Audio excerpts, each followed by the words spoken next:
So போன ஆட்சியில் நடந்த அவலத்தை வந்து ரொம்ப மேக்னிமைஸ் பண்ணி ஒரு நேஷனல் இஷ்யூவாக வந்து மாற்றிருந்தாங்க. அதை நான் குறை சொல்ல. ஆனால் இன்னைக்கு அதே மாதிரி தான் இந்த ஒரு பெரிய இஷ்யூவாக வந்து ஆக்கப்படுதா? நியாயம் கேட்க எந்தெந்த தரப்புலாம் போராடுறாங்க, யார் வாயிலும் அடைக்கப்பட்டிருக்கு? இவங்க பேசுனதுனால தான் அந்த நிகழ்வுகள் இவ்வளோ பெருசாக இருக்க வேண்டியது அவ்வளோ பெருசாச்சு. ஏன்னா இவங்க திரை நட்சத்திரம். இவங்களால ஏன் அப்போ பேச முடிஞ்சிச்சு, இப்போ ஏன் பேச முடியல? பேசினா நமக்கு எதனா பிரச்சனை வரும்ன்ற பயமா? இல்லை, நீங்களும் திமுகவும் கூட்டா. நம்ம ஆஃப்டர் ஆல் ஒரு நடிகர், அவங்க கூட கூட்டு வச்சுக்கிட்டா நம்ம பொழப்பும் ஓடும். அது மட்டும் இல்லாம அப்போ போன தடவை நீங்க போன ஆட்சி அப்போ குரல் கொடுத்தது வந்து அரசியலோ தைரியத்திலோ இல்லை. தைரியத்தில் கண்டிப்பா இல்லை. அப்பயும் பாத்தீங்கன்னா எதிர்கட்சியா இருந்தப்பவும் தொடர்ந்து சினிமாவில் வந்து டைரக்டாவோ இன்டைரக்டாவோ ஈடுபட்டு தான் இருந்தாங்க. ஸோ ஒரு சினிமாக்காரங்களை ப்ளீஸ் பண்றதுக்காக, அவங்க ஹெல்ப் பண்றதுக்காக தான் இதை பண்ணியிருக்காங்க. ஒரு கேவலமான ஒரு ஜூஸை 100 ரூபா ஒரு ஜூஸுக்கு கூட மதிப்பில்லா ஜூஸ் 500 ரூபா இது வந்து இந்த ஜூஸ் குடிச்சிங்கன்னா வந்து டிஏஜிங் ஆகும் சொல்லி விற்பாங்கல்ல. அந்த மாதிரி இன்ஃப்ளூயன்சருக்கும் இந்த மாதிரி ஆக்டர்ஸ்க்கும் எந்த ஒரு வித்தியாசமும் இல்லை. அவங்க எவ்வளோ கேவலமானவங்களோ அதோட அதிகமான கேவலமானவங்க இவங்க. நீ ஏன் குரல் கொடுக்கல? நீ குரல் கொடுன்னு இனிமே இவங்ககிட்ட கேட்கறத விட, சரி இனிமே எதுக்காச்சும் குரல் கொடுத்த, அது எந்த ஆட்சியாக இருந்தாலும் சரி, நீ நடிகனா நடிக்கிற வேலையை மட்டும் பார்த்துட்டு போயினே இருக்கு. உன்னுடைய ரெட்டை நாடகம் அம்பலமாயி போச்சு. திருப்பியும் நாளைக்கு ஆட்சி மாற்றம் வரும், மறுபடியும் நீ புரட்சி போராளின்னு வந்தீங்கன்னா.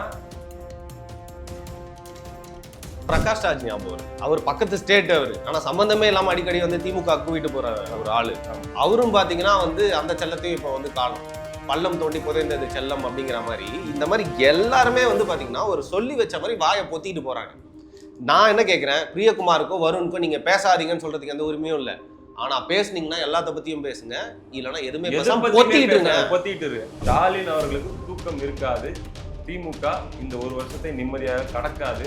வீரியமான ஒரு நடவடிக்கை எடுக்கணும். நீங்க சொல்ற மாதிரி வாடகை வாய்கள் வந்து இனிமேல் பேசக்கூடாது. பேசினா எல்லா விஷயத்துக்கும். வணக்கம் இடமலம் நேர்களே. கஸ்டோடியல் டெத் அப்படிங்கிறது வந்து பார்த்தீங்கன்னா எந்த காலகட்டத்திலும் எந்த ஆட்சியிலும் நடந்தால் வந்து அதற்கு எதிராக வந்து குரல் எழுப்பணும் அப்படிங்கிறது தான் நம்மளோட தனிப்பட்ட கருத்தாக இருக்குது. இன்றைக்கி பிரியகுமார் அவர்கள் வந்து பார்த்தீங்கன்னா இப்போ இதை பற்றி ரொம்ப எல்லாருமே பரபரப்பாக வந்து பேசிகிட்டு இருக்காங்க. போன ஆட்சியில் இந்த அநீதி நடந்தப்போ வந்து எவ்வளோ பேர் இதுக்கு எதிர்ப்பு தெரிவித்தாங்க, கொந்தளிச்சாங்க. இது எவ்வளோ பெரிய ஒரு பிரச்சனையாக வந்து ஒரு அரசியலாக கையில் எடுக்கப்பட்டுச்சு. இப்போ வந்து பார்த்தீங்கன்னா வந்து என்னெல்லாம் லேக் ஆகுது. ஜெயராஜ் ஃபெனிக்ஸ் அவங்களோட அந்த கஸ்டோடியல் டெத்தில் நடந்த கேட்கப்பட்ட அதே நியாயம், எழுப்பப்பட்ட குரல்கள் இப்பயும் அதே மாதிரி எழுப்பப்படுதா அப்படிங்கிறத பிரியகுமார் அவர்கிட்ட வந்து கேட்டு தெரிஞ்சுக்கலாம். வணக்கம். வணக்கம் ப்ரோ. ரொம்ப ஒரு சேடான விஷயமா இருக்கு பார்க்கறதுக்கு. நம்ம காவல்துறையை எதிர்த்து பேசுறதுக்கு ஒரு விஷயம் யோசிப்போம் ஒரு செகண்டு. ஆனால் எப்பெல்லாம் கஸ்டோடியல் டெத் நடக்குதோ அப்பெல்லாம் நிஜமாவே தோணும், என்னங்க நீங்க கடைசியில் என்ன பண்ணிட போறீங்க, எங்கேயும் கூட்டு போய் அந்த மாதிரி தானே பண்ணுவீங்க. எவனோ ஒருத்தனை கூட்டு போய் விசாரணை பண்றது அப்படிங்கிறது வேற. பட் அடிச்சு சாவடிக்கிறதுக்கு, கொடுமைப்படுத்தி உங்களுக்கு என்ன உரிமை இருக்கு அப்படிங்கிறது தான் கேட்க தோணுது. ஸோ போன ஆட்சியில் நடந்த அவலத்தை வந்து ரொம்ப மேக்னிமைஸ் பண்ணி ஒரு நேஷனல் இஷ்யூவாக வந்து மாற்றிருந்தாங்க. அதை நான் குறை சொல்ல. ஆனால் இன்னைக்கு அதே மாதிரி தான் இந்த ஒரு பெரிய இஷ்யூவாக வந்து ஆக்கப்படுதா? நியாயம் கேட்க எந்தெந்த தரப்புலாம் போராடுறாங்க, யார் வாயிலும் அடைக்கப்பட்டிருக்கு அப்படின்னு சொல்லுவாங்க. யார் வாயும் போயிட்டு யாரும் எதையும் சொருவி அடைச்சிட மாட்டாங்க. சரி, எல்லாருக்கும் அவங்கவுங்க வாய் ஃப்ரீயாக தான் இருக்குன்னு நான் நம்புறேன். ஆனாலும் அந்த வாய் வந்து வேலை செய்ய மாட்டேங்குது. இறந்தவர், கொலை செய்யப்பட்டவர் அப்படின்னு சொல்லி இன்னைக்கு அவர்களுடைய உறவினர்களால் நீதி கேட்கப்படுற அவர் வந்து அஜித் குமார். டீடைல்ஸ் நம்ம நண்பர்கள் எல்லாருமே பார்த்துருப்பாங்க பல்வேறு ஊடகங்கள்ல. நடந்த நிகழ்வு அவங்களுக்கு தெரியும். நம்ம அந்த நடந்த நிகழ்வு டீட்டெயிலா போறதை விட எனக்கு நிறைய கேள்விகள் இருக்கு இந்த இடத்துல. அந்த சம்பவம் தொடர்பா இல்லை, இந்த சமூகம் தொடர்பா, இந்த ஆட்சி தொடர்பா. நம்ம 2016 காலகட்டங்கள்லேருந்தே ரொம்ப டீப்பாகவே நகர்வுகளை பார்த்துட்டு வரோம். நீங்கள் அப்பயே மீடியாவில் இருந்தீங்க, நான் உங்ககிட்ட கேட்கணும்னு நினைக்கிறேன். ஒரு லிஸ்ட் ஆஃப் புரட்சியாளர்கள் எடுத்துக்கலாம். சினிமா துறையில் நடிகராக இருப்பாங்க, அதே சமயத்தில் எந்த பிரச்சனை நடந்தாலும் தைரியமாக குரல் கொடுப்பாங்க. சொல்லுங்களேன் ஒரு லிஸ்ட்டு. எனக்கு எடுத்தோன்னே சத்யராஜ் தாங்க ஞாபகம் வராது. அதாவது இந்த பாகுபலியை பின்னாடி இருந்து குத்துனதை வந்து ஒரு பெரிய கேரக்டர், அந்த வந்து பார்த்தீங்கன்னா ஒரு சில் அவுட்டில் வந்து எடுத்திருப்பாங்க. அது படத்துக்காக அந்த பிரபாஸ் கேரக்டர் தான் குத்திருப்பாரு. ஆனால் சத்யராஜ் வந்து இந்த திமுக ஆட்சி வந்ததுக்கப்புறமா மாதம் வருஷம் வந்து பார்த்தீங்கன்னா தமிழக மக்களில் இருந்து பின்னாடி இருந்து குத்திட்டே இருக்காரு. நீங்கள் பேசிக்காக ஒரு ஆக்டர் தான், உங்கள் பொண்ணுக்கு திமுகவில் ஒரு இடம் தேவைப்படுது, அவங்க வந்து சேர்றாங்க.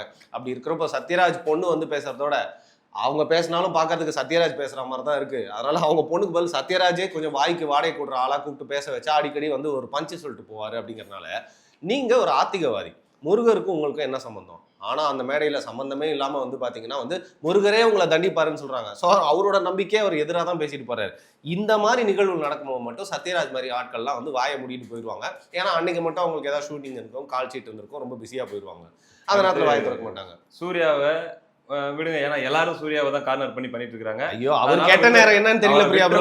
நான் சொல்லல, இன்னைக்குன்னு பார்த்து இன்னைக்கும் நேத்தையோ அவர் வந்து பாத்தீங்கன்னா டூர் போயிட்டு அவர் கெட்ட நேரம். அவர் நடிக்கிறாரு, அவர் சொந்த காசுல ட்ரிப் போறாருன்னா அவருக்கு வந்து நாலா பக்கமும் வந்து அடி ஏற்கனவே வந்து விழுந்துட்டு இருக்கு. ரொம்ப விழுந்துட்டதுனால சூர்யாவை பத்தி நிறைய பேர் பேசிட்டதுனால சூர்யாவை கொஞ்சம் ஹோல்டில் வைப்போம். பட் நான் கேட்கறேன், அடுத்து இன்னும் ஒரு நாள் ஏன் அவர் ஏன் எதுவும் ஒரு பதிவு கூட போடல? அதுக்கான பதில் நம்ம பேசுவோம். அதுதான் நம்ம விவாதிக்க வேற யாரு அப்படின்னு எனக்கு பாத்தீங்கன்னா வந்து முக்கியமான புரட்சி நடிகர்களா பார்க்கப்படுறது ஆர்ஜே பாலாஜி. ஆர்ஜே பாலாஜியில் ஒரு அரசியல் ஞானி தெரியுமா? ஏன்னா எல்கேஜின்னு ஒரு படத்துல வந்து முழு அரசியலே கரைச்சி வந்து சக்கையா பிழிஞ்சு ஒரு படத்துல ஒரு கான்சென்ட்ரேட்டட் இதுல வந்து ஊத்தி இருப்பாரு. சித்தார்த் தேசிய அரசியல் விஜய் சேதுபதி வந்து பாத்தீங்கன்னா ஒரு தத்துவ ஞானி. அவரோட தத்துவங்களை வந்து அவரோட படங்களோட அவர் பேசுற தத்துவம் தான் நமக்கு பிடிக்கும். இன்னும் இப்ப பாதி சொல்லிட்டே போலாம். பெரும் போராளி. இப்ப என் கேள்வி வந்துருச்சு என்னன்னா, சத்யராஜ் காரணத்தை விட்டுருங்க, அவங்க மகள் திமுக இருக்காங்க, திமுக தொடர்பு அவர் வந்து சொம்படிச்சுதான் நடிச்சுட்டாரு, அவர் விடுங்க, விடுங்க, சரி வேற காரணம். மத்த இவங்க எல்லாம் இருக்காங்கல்ல, இவங்க பேசுனதுனாலதான் அந்த நிகழ்வுகள் இவ்வளவு பெருசா இருக்க வேண்டியது அவ்வளவு பெருசாச்சு. ஏன்னா இவங்க திரை நட்சத்திரங்கள். இவங்களால ஏன் அப்ப பேச முடிஞ்சிச்சு, இப்ப ஏன் பேச முடியல? இந்த கேள்வியில எனக்கு 2 சந்தேகம் இருக்குது. அந்த 2 சந்தேகத்தை உங்க முன்னாடி வைக்கிறேன். நீங்க தான் சீனியர், நீங்க எனக்கு சொல்லுங்க. சீனியர்.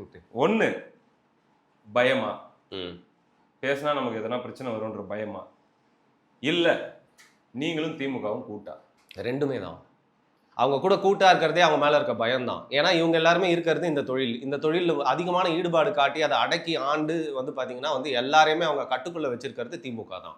என்னதான் வந்து பாத்தீங்கன்னா துணை முதல்வர் ஆயிட்டாரு அப்படின்னு சொன்னாலும் இந்த சிவப்பு பூதம் தான் இன்னைக்கும் வந்து தமிழ் திரையுலகம் வந்து ஆட்டி படைக்குது, ஆளுது அப்படிங்கிறது எல்லாமே உனக்கு தெரியும். இன்னைக்கும் பாத்தீங்கன்னா வந்து இடி வழக்குல வந்து கைதாவாங்கன்னு சொல்லப்படுறவங்க எல்லாருமே வெளிநாட்டுக்கு தப்பிச்சு ஓடினவங்கலாம் இன்னைக்கு திருப்பி வந்து ஜாலியா ஹாயா உட்காந்துட்டு இருக்காங்க. ஸோ இதெல்லாம் பார்த்தா என்ன தோணுன்னா, எதுக்கு இவங்களுக்கு எதிராக பேசிட்டு, ஏன்னா வந்து ஈடியே வந்து ஒருத்தவங்களை கைது பண்ண கிட்ட வந்து கடைசியில் பார்த்தீங்களா அவங்களே எதுவும் பண்ண முடியல. அந்த அளவுக்கு இன்னும் வந்து தமிழகத்தில் திமுகவின் குடும்பம் அவ்வளோ ஸ்ட்ராங்காக இருக்குது, கை ஓங்கி இருக்கு. நம்ம ஆஃப்டர் ஆல் ஒரு நடிகர், அவங்க கூட கூட்டு வச்சுக்கிட்டா நம்ம பொழப்பும் ஓடும்.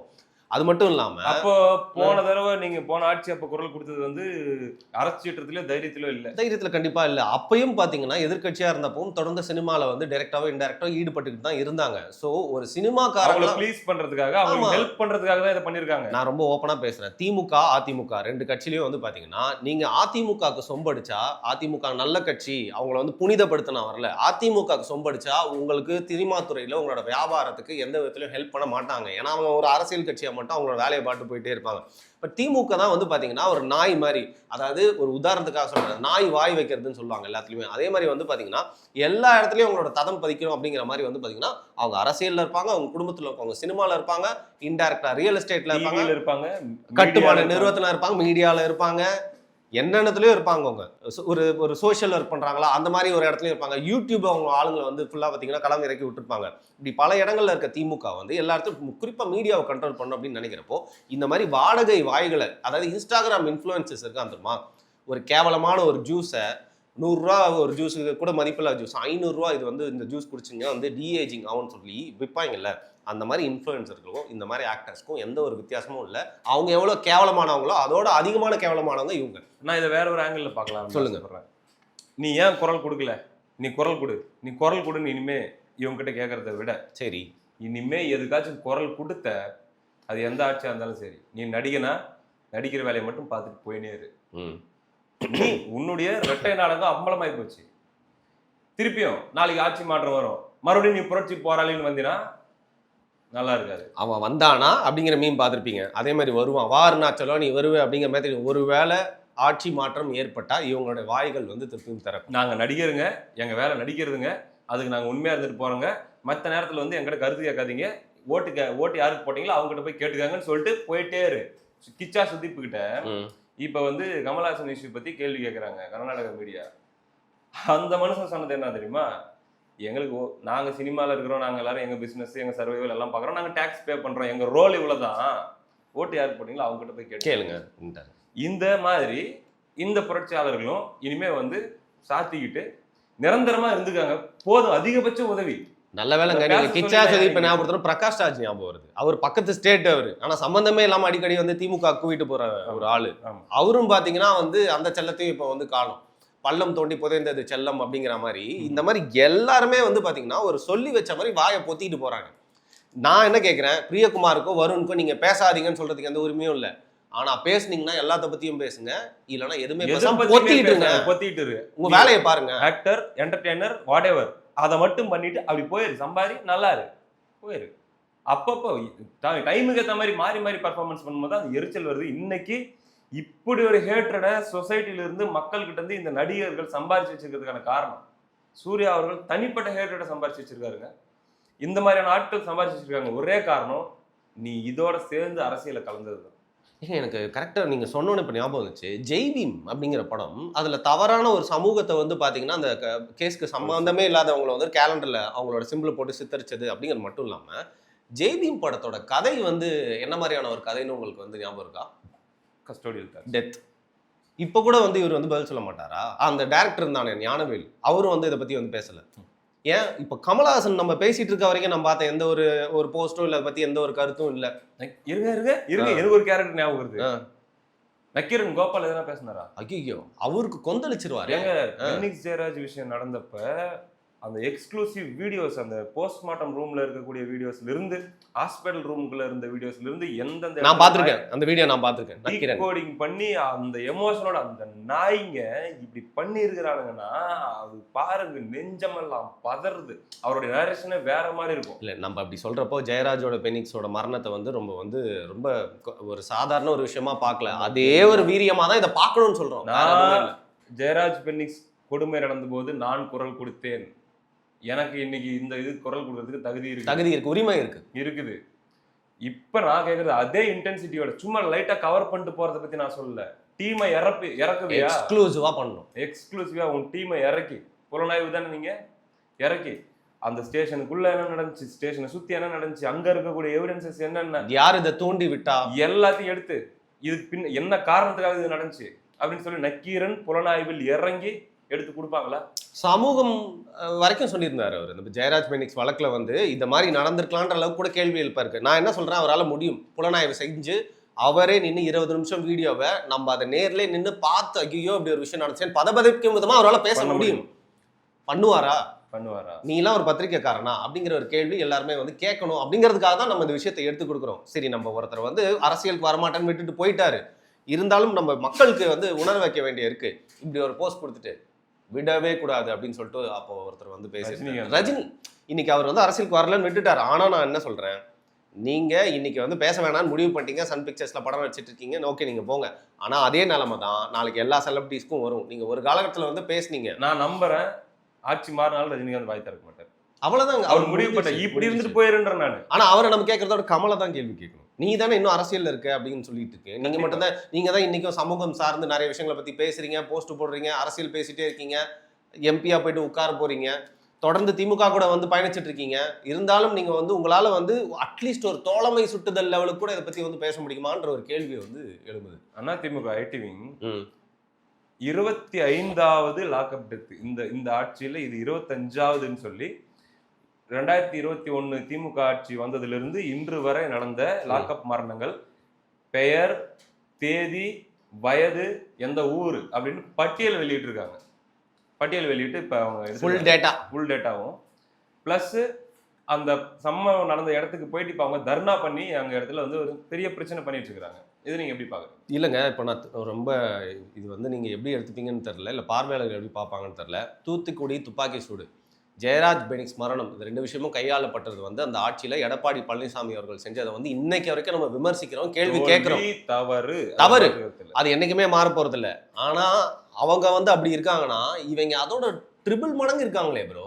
அதாவது அந்த ஒரு 5 ஆண்டு ஆட்சியில் வந்து என்னென்ன விஷயங்கள்லாம் நடந்துச்சோ இங்கே வந்து அதோட பல மடங்கு நடந்திருக்கு. அங்கே 3னா இங்கே 10 நடந்திருக்கு. அது மட்டும் இல்லாமல் பல செய்திகள் வெளில வராமல் மறைக்கப்பட்டிருக்கு. நீட் தற்கொலை அன்னைக்கு ஒரு மரணத்தை அப்படி தேம்பி அழுது, அது ஒரு பெரிய இஷ்யூ. ஏன் ஆக்டிங்லாம் போட்டாரு துணை முதல்வர் உதயநிதி, அதை பார்த்தோன்னு அவருக்கு வந்து அப்படியே கண்ணு. இன்னைக்கு இந்த 4 வருஷத்துல அது 10 13 சொல்றாங்க, அதுக்கு மேல சொல்றாங்க குழந்தைங்க இறந்துருக்காங்க அப்படின்ட்டு. சூசைட் பண்ணி. ஆனா இப்ப அந்த கோபமும் அந்த எமோஷனும் வரலையே. நாங்க 7 மாசத்துல பவருக்கு வர போறோம், இதை வந்து ரத்து செய்யப்படுங்க, முதலமைச்சர் சொல்லிட்டாருங்க, மானம் வெக்கம் சூடு சொரணை இருந்தா அது பண்ண முடியுங்க, அதுதாங்க ரகசியம் அப்படின்ட்டு அவர் பேசினாருங்க. ஆனா இப்போ நீங்க ஒரு தர்ணா போராட்டம் நடத்துறாங்க அதிமுக. இப்போ வந்து ஒருத்தரோட உயிர் போயிருக்கு, கொடூரமா வந்து கொடுமை செய்யப்பட்டு வந்து கொலை செய்யப்பட்டிருக்கலான்ற சந்தேகம் நிலவுது. இந்த நேரத்துல அதிமுக இதை வந்து ஒரு அரசியலா மட்டும் எடுக்கிறத நீங்க எப்படி பாக்குறீங்க? அரசியலா மட்டும் எடுக்கிறாங்கன்னு நான் பண்ண மாட்டேன், நான் சொல்ல மாட்டேன். ஆனா அரசியல் பண்றாங்கன்னு நான் சொல்லுவேன். அரசியல் பண்ணணுங்க, பண்ணட்டும். அதிமுக மட்டும் இல்ல, நாம் தமிழரும் இறங்கி செய்யட்டும், தாவேக்காவும் இறங்கி செய்யட்டும். அரசியல் பண்ணாதாங்க அந்த பிரச்சனை பொது சமூகத்துக்கு வரும். இங்க எத்தனை தடைகள் இருக்குது, மீடியா வாயும் கட்டுப்போட்டு வச்சிருப்பாங்க.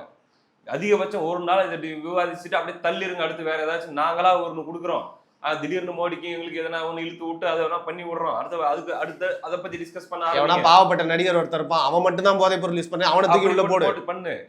எத்தனையோ தடைகள் இருக்குது. இதை தாண்டியும் ஒரு விஷயம், அதுக்கான சொல்யூஷன் கிடைக்கிற வரைக்கும் மக்கள் கிட்ட பேசு பொருளா இருக்கணும். அப்படின்னா எதிர்கட்சிகள் அரசியல் பண்ணித்தான் ஆகணும். அரசியல் பண்றாங்க அப்படின்னு சொல்லி திமுக அவர்கள் அதிமுக பார்த்து சொல்றாங்க அப்படின்னா, ஜெயராஜ் பென்னிக்ஸ் அவர்கள் கொலை செய்யப்பட்ட போது திமுக செஞ்சது என்ன? உணர்வு பூர்வமா நெஞ்சு வெடிச்சிருச்சா? அந்த போஸ்டர்ஸ் எல்லாம் எல்லாருமே காட்டி வரிசையா அமைச்சர்கள்ல இருந்து கனிமொழியில இருந்து எல்லாருமே. அப்ப நம்ம கேட்கிற கேள்வி, அன்னைக்கு வந்து அப்ப நீங்க அரசியல் பண்ணல, உண்மையிலேயே உங்க அவ்வளவு சென்சிட்டிவா இருந்து அந்த பெயினை தாங்க முடியாம அவ்வளவு உருகி தான் நீங்க பண்ணீங்க. அப்போ உங்க இதயம் அவ்வளவு வந்து அழகான பலவீனமான மத்தவங்களுக்காக வந்து பாவப்படக்கூடிய ஒரு இதயமா அந்த இதயம் இப்ப என்ன பண்ணிட்டு இருக்குது? அப்ப அன்னைக்கு நீ அரசியல் தானே பண்ணிட்டு இருக்கிற. ட்வீட் போடுறாருங்க இவரு உதயநிதி ஸ்டாலின். நம்ம என்ன அந்த பழைய ட்வீட் என்ன 2020 போட்டிருக்காரு, என்ன சொல்றாருன்னா, ஆற போட்டால் அமைதியாகி விடுவார்கள் என்று மட்டும் நினைக்காதீர்கள், நீங்க ஆற போட்டுதான் இதை நாங்க வந்து டைவர்ட் ஆகிறதுக்கு விட மாட்டோம், நீதி கடையில் வரைக்கும் விட மாட்டோம். இன்னைக்கு திமுக என்ன எதிர்பார்க்க தெரியுமா? ஆற போடுவோம், அமைதி ஆகுமா, வேற ஏதாச்சும் டாபிக் இதோட பெருசா வருமா, எவனா எங்கன்னா குண்ட போடுவானா, அதை வச்சு இங்க விவாதத்தை உருவாக்கி விடுவோமா. இன்னைக்கு உன் மைண்ட் செட் இப்படிதான் இருக்கும். ஆற போடுறது இல்ல, ஃப்ரீசர்ல வச்சு பூட்டிடுவாங்க. விஷயமே நடந்ததுன்னு எவனும் பேசவே கூடாதுன்னு எதிர்பார்க்கறாங்க. அவங்க அரசியல் பண்றதுக்காக கூட அதிமுக போய் களத்துல இறங்கி அங்க போய் அவங்க பிரச்சனையை உருவாக்குறாங்க, கேள்வி கேட்கறாங்க அப்படின்னா நல்ல விஷயம் தான். கைது வரைக்கும் போச்சா இல்லையா? ஜெயராஜ் பென்னிக்ஸ் அவர்களுடைய அந்த படுகொலை, அந்த கொலை விஷயத்துல சம்பந்தப்பட்ட அதிகாரிகள் கைது வரைக்கும் போனாங்களா இல்லையா? இப்ப இந்த வழக்குல இப்ப என்ன நடவடிக்கை எடுத்திருக்காங்க? நடந்திருக்குது. ஓகே, இது கைது வரைக்கும் போகணும் இல்லையா? ஏற்கனவே ஒருத்தர் பல்ல பிடிங்கிட்டு நீ ஜாலியா இருக்காருல்ல, அந்த மாதிரி ஆயிரும். தொடர்ந்து அவரோட பணி செஞ்சுட்டு தான் இருக்காருன்னு தான் சொல்றாங்க. அப்ப இது அந்த எக்ஸ்ட்ரீம் வரைக்கும் போகணும்னா எதிர்கட்சிகள் அரசியல் பண்ணி தான் ஆகணும். ஒண்ணு. ரெண்டாவது, நான் எனக்கு ஃபீல் பண்றதை நான் சொல்றேன், அடுத்த 8 மாசத்துல இருந்து 10 மாசம் தேர்தல் இருக்குல்ல, சரி, இது வந்து ஒரு ஆரம்பம்னு வச்சுக்கலாம் இந்த நிகழ்வு. இனிமே இப்படித்தான் இருக்க போகுது. எப்படி சொல்றீங்க நீங்க? என்ன மாதிரி? First of all election calculation தான், அதுல மாற்று கருத்து இல்லை. எதிர்கட்சியா அதிமுக என்ன பண்ணிட்டு இருக்குதுன்னு கேள்வி கேட்டு இருந்தாங்க இல்லையா? அடுத்த ஒரு வருஷத்துக்கு பண்ண போறதை பார்த்தாங்கனாலே, ஓ இவ்வளவு பண்ணுவாங்களா அப்படின்ற அளவுக்கு அவங்க பண்ண போறாங்க. அதிமுக பத்தி பேசுறீங்களா? அதிமுக பத்தி மற்றவர்கள் எப்பயுமே பண்ணக்கூடியவங்களும் இருக்காங்க. அதிமுக கிட்டத்தட்ட ஒரு 4 ஆண்டுகளாக நிறைய செயல்பாடுகள் இருந்தாலுமே கூட பத்தல. திமுக எப்படி இருந்துச்சு அந்த மாதிரி நீங்க இருக்கீங்களான்னு ஒரு கேள்வி இருந்துட்டு இருந்துச்சு இல்ல, அதெல்லாம் தூக்கி சாப்பிடுற அளவுக்கு அதிமுக பண்ண போறதாக நமக்கு ஒரு தகவல் வருது. சரி, 4 வருஷம் ஸ்டாலின் அவர்கள் ஒரு மாதிரி அப்படி ஈஸியா கடந்து வந்துட்டாரு இல்லையா? இந்த கடைசி ஒரு வருஷம் சித்திரவதையா இருக்க போது திமுக. அதாவது அதிகாரத்துல உட்காந்துட்டு இருக்கிறது முள்ளு மேல உட்காந்துட்டு இருக்கிற மாதிரி இருக்க போகுது. ஓகே, பெரிய இஷ்யூ மட்டும் இல்ல, சின்ன இஷ்யூ கூட அது பூதாகரப்படுத்துற அளவுக்கு அரசியல் எதிர்கட்சிகள் பண்ணுவாங்க. ரொம்ப ஈஸி இல்லைன்னு எனக்கு தோணுது பிரியா ப்ரோ. ஏன்னா இவங்க கிட்ட மீடியா இல்ல முக்கியமா. அது மட்டும் இல்லாம கமல் டைலாக் தான், கடவுள் இருந்தா நல்லா இருக்கும்னு சொல்ற மாதிரி இவங்க பண்ணா நல்லா தான் இருக்கும் அப்படின்னு தான் எனக்கு தோணும். பண்ணுவாங்க அப்படின்ட்டு அப்படின்னு நம்பிக்கை இருக்கு எனக்கு. இன்னொரு என்னோட கருத்து என்னன்னா, இப்போ அதிமுக மட்டும் இல்லாம ரொம்ப வோக்கலா இருக்கக்கூடிய ஒரு பார்ட்டின்னு பாத்தீங்கன்னா, அது சீமான் ஒரு விஷயத்த பேசினாரு அப்படின்னா வந்து பல இடங்கள்ல அது வந்து ஒரு காணொலியா போய் சேரும். அது வந்து எப்பவுமே உயிர்ப்போட வச்சுட்டு இருப்பாரு அந்த பிரச்சனைன்னு தோணுது. ஸோ சீமான் வந்து இந்த விஷயத்த வந்து கையில எடுத்த நாம் தமிழர் கட்சி சார்பா நீங்க சொன்ன மாதிரி பண்ணுவாங்கன்னு நான் ஸ்ட்ராங்கா நம்புறேன். நாம் தமிழர் கட்சி அவங்களாம் வந்து எப்பயுமே பண்ணக்கூடியவங்க. நான் சொல்றது அதிமுக மேல இப்படி ஒரு குற்றச்சாட்டோ அல்லது வந்து ஒரு விதமான அதிருப்தியோ இருந்துட்டு இருந்துச்சு இல்லையா, அதை முறியடிக்கிற மாதிரி அவங்க இந்த வருஷம் செயல்படுவாங்க, இந்த வருஷம் அவங்களுடைய செயல்பாடு அப்படி இருக்க போகுதுன்னு சொல்லி நம்ம செய்திகள் மூலமா, அதாவது சோர்சஸ் மூலமா கேள்விப்படுறோம். ஓகே, பார்க்கலாம். நான் பார்த்தோன்னா நம்புறதுக்கு நான் வெயிட் பண்றேங்க, நடக்கட்டும், அதுக்கப்புறம் பார்க்கலாம். ஸ்டாலின் அவர்களுக்கு தூக்கம் இருக்காது, திமுக இந்த ஒரு வருஷத்தை நிம்மதியாக கடக்காது. அவர்கள் உட்கார்ந்துட்டு இருக்கிற அந்த சிம்மாசனம் அடியில வந்து பாத்தீங்கன்னா நம்ம காம்பவுண்ட்ல எல்லாம் யாரும் ஏறக்கூடாதுன்னு சொல்லி கண்ணாடி பீஸை உடச்சு சொருகி வச்சிருப்போம் இல்லையா, அப்படி சொருகி வச்ச சிம்மாசனத்து மேல உட்கார்ந்துட்டு இருக்கிற மாதிரியான உணர்வுல தான் இந்த ஒரு வருஷம் திமுக அதிகாரத்தில் உட்கார்ந்துட்டு இருக்கும்னு சொல்லி உறுதியாக சொல்கிறார்கள். பொறுத்திருந்து பார்ப்போம். பாதிக்கப்பட்ட அந்த அஜித்குமார் அவர்களுடைய குடும்பத்துக்கு உரிய நீதி கிடைக்கணும்.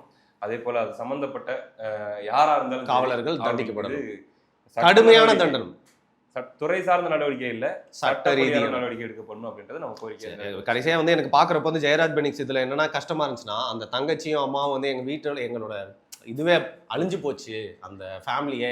ஆனா அந்த போலீஸ்காரங்களுக்குலாம் வந்து எல்லாம் சல்யூட் வைக்கிறாங்க. பாக்குறப்போ நம்ம வீட்டுல நடந்திருந்தா அந்த அக்காவோட இடத்துல இருந்தா எப்படி இருக்குன்னு தான் எனக்கு தோணுச்சு. அதே ஒரு நிலைமை வந்து பாத்தீங்கன்னா இந்த இடத்துல நடக்கக்கூடாது. வீரியமான ஒரு நடவடிக்கை எடுக்கணும். நீங்க சொல்ற மாதிரி வாடகை வாய்கள் வந்து இனிமேல் பேசக்கூடாது. பேசினா எல்லா விஷயத்துக்கும் நான் முடிக்கிறதுக்கு முன்னாடி ப்ளீஸ் சொல்லணும்னு நினைக்கிறேன்.